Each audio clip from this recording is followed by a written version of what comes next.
ခုကျွန်တော်ရောက်ရှိနေတာကတော့ပထယာဘူတာမှာပေါ့နော်မိရထားဘူတာမှာကိုကတော့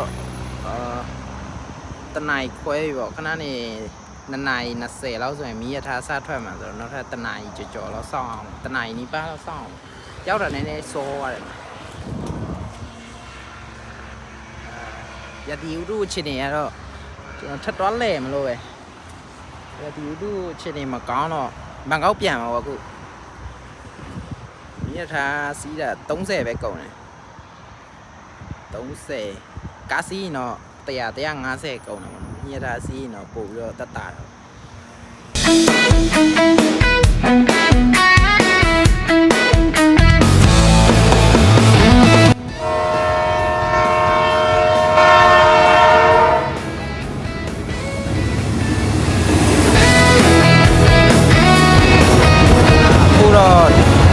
ထွက်ပြီပေါ့နော်ယထာဟိုပတ္တရားနေစထွက်ပြီပေါ့ဒီကယထာငိမ့်နေသလားတိတ်ဟိုစအတန်လည်းမကြားရအောင်မြန်လည်းမြန်တယ်တန်တယ်30ဘက်နဲ့စီးရတာတန်တယ်ပေါ့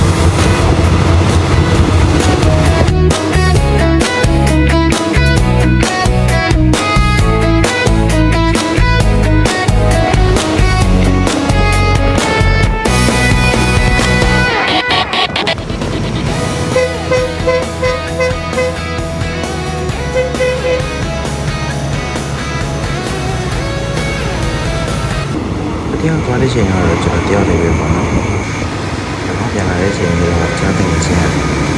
လိုက်ရှင်နေတဲ့အဲ့ဒါနဲ့ကျွန်တော်လေးခေါ်ခဲ့လိုက်တယ်ဗျာ။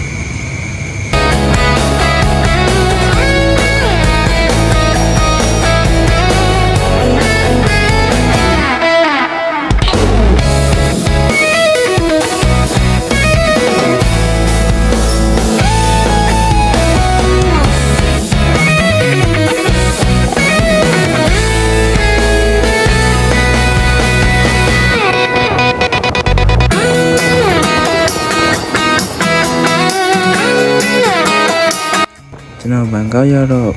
ဖုန်းအကုန်လုံးနဲ့ဘာမှဆက်မရိုက်ဖြစ်တော့ဘူးနော်ဒီဗီဒီယိုအဆုံးထိကြည့်စုပေးတဲ့သူတိုင်းအောင်အားလုံးအထူးကျေးဇူးတင်ပါတယ်ခင်ဗျာဒီဗီဒီယိုဒီတော့နဲ့ပဲရပ်တန့်လိုက်ပါမယ်နော်အားလုံးအထူးကျေးဇူးတင်ပါတယ်ဟုတ်လား share လေးလုပ်ဖို့လည်းမမေ့နဲ့အောင်နော်အဲ့လေကျွန်တော်ကခင်ဗျားတို့ပေးမှရမယ်လို့ပါစိတ်ရမွန်းကျက်နေခီးထွက်ကြနော်